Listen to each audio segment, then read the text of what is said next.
Assalamualaikum warahmatullahi wabarakatuh. Saya Nurina Dian Permatasari dengan nomor NIM 12010326579 dari lokal AP3D MPI.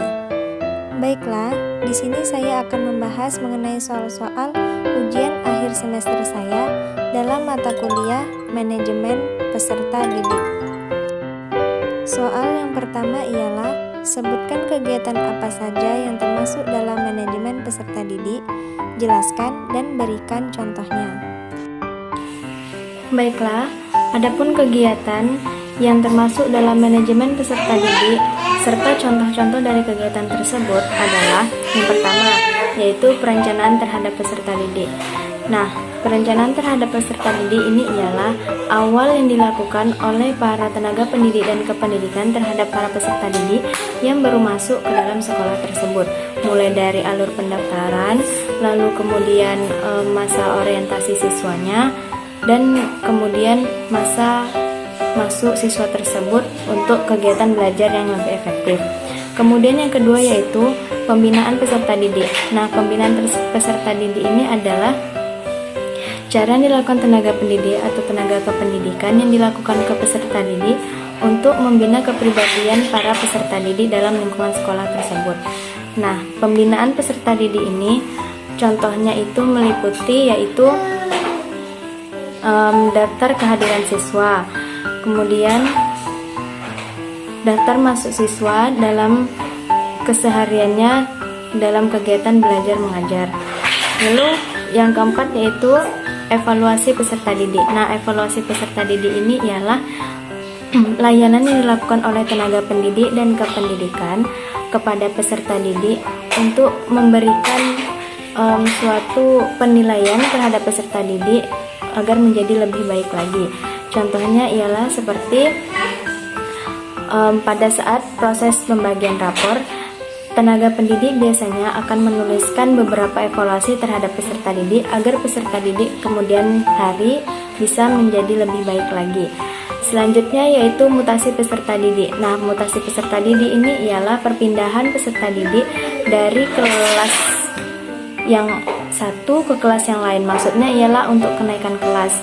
Nah, jadi contohnya itu seperti setelah kita melaksanakan ujian akhir semester, maka peserta didik tersebut akan naik ke tingkatan selanjutnya.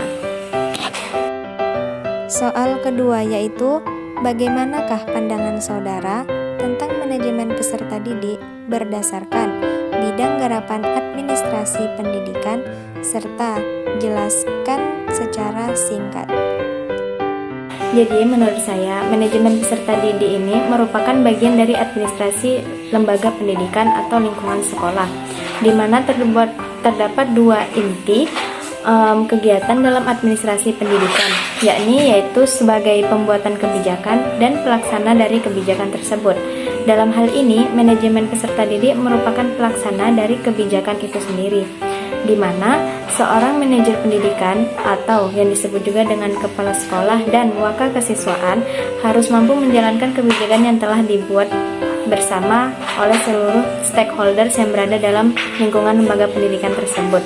Nah, kebijakan ini berkaitan erat dengan aturan, tata cara, atau prosedur dalam melakukan manajemen peserta didik. Soal yang ketiga yaitu jelaskan peran kepala sekolah sebagai seorang pengawas dalam manajemen peserta didik. Jadi, manajemen peserta didik ini adalah proses pengelolaan peserta didik dari mulai awal masuk ke sekolah hingga dia tamat dari sekolah tersebut.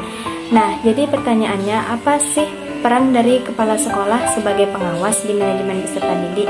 Jadi, peran kepala sekolah sendiri di manajemen peserta didik yaitu penggerak dalam meningkatkan sumber daya sekolah terutama bagi pendidik dan peserta didiknya. Lalu, kepala sekolah juga bertanggung jawab untuk membina dan mengawasi jalannya proses pendidikan dalam lingkungan lembaga pendidikan tersebut. Dan yang terakhir yaitu kepala sekolah sebagai supervisor seharusnya mengadakan kunjungan kelas pada saat guru mengajar di kelas agar bisa pembelajaran tersebut berjalan dengan efektif dan optimal. Selanjutnya yaitu soal keempat, yakni dalam implementasi manajemen berbasis sekolah pastinya ada karakteristik yang membedakan dari bagaimana pengelolaan serta hasilnya. Lalu deskripsikanlah perbedaan sekolah yang menerapkan MBS dengan yang tidak. Saya yaitu untuk perbedaannya sendiri, sekolah yang menerapkan MBS serta sekolah yang tidak menerapkan MBS, yakni sekolah tersebut cenderung susah untuk bisa memajukan sekolahnya. Karena apa? MBS ini adalah suatu program yang memang telah dibuat oleh pemerintah dan diharapkan untuk bisa diimplementasikan terhadap sekolah-sekolah yang ada di Indonesia ini. Harapannya apa? Agar sekolah tersebut bisa lebih maju dan lebih berkembang sesuai dengan perkembangan zaman yang sekarang sedang terjadi ini. Karena apa? MBS itu ialah suatu kewenangan yang telah diberikan oleh pemerintah kepada pihak sekolah untuk mengembangkan sendiri sekolahnya dengan peraturan-peraturan yang telah ditetapkan oleh pemerintah. Nah, jadi sekolah yang menerapkan MBS ini mereka punya kewenangan tersendiri untuk mengatur sekolahnya, namun tidak lari dari peraturan yang telah ditetapkan oleh pemerintah. Jadi mungkin itu saja yang bisa dapat saya sampaikan mengenai perbedaan sekolah yang menerapkan MBS dan tidak menerapkan MBS. Selanjutnya yaitu soal kelima, yakni manajemen peserta didik merupakan salah satu faktor yang mempengaruhi terhadap keberhasilan pendidikan. Nah, lalu bagaimana menurut saudara manajemen peserta didik ini untuk masa yang akan datang? Setelah kita bahas di atas tadi mengenai manajemen peserta didik, telah disampaikan bahwasanya manajemen peserta didik itu mengatur atau mengolah peserta didik sebelum masuk sekolah, menjalani sekolah, lulus sekolah, hingga menciptakan hubungan antara sekolah dengan lulusannya.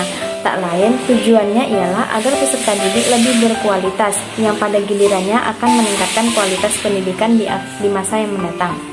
Dalam menghadapi cyber tech ini atau menghadapi globalisasi saat ini, maka kegiatan manajemen peserta didik sendiri harus mengantisipasinya dengan melakukan pengembangan kurikulum yang berbasis teknologi yang sesuai dengan perkembangan zaman saat ini, di mana dalam melakukan pengajaran harus berlandaskan pada teknologi yang sedang berkembang.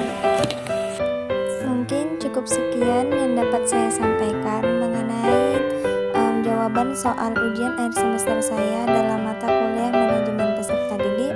Kurang dan lebih saya mohon maaf. Sekian, terima kasih, dan saya akhiri dan saya tutup. Wassalamualaikum warahmatullahi wabarakatuh.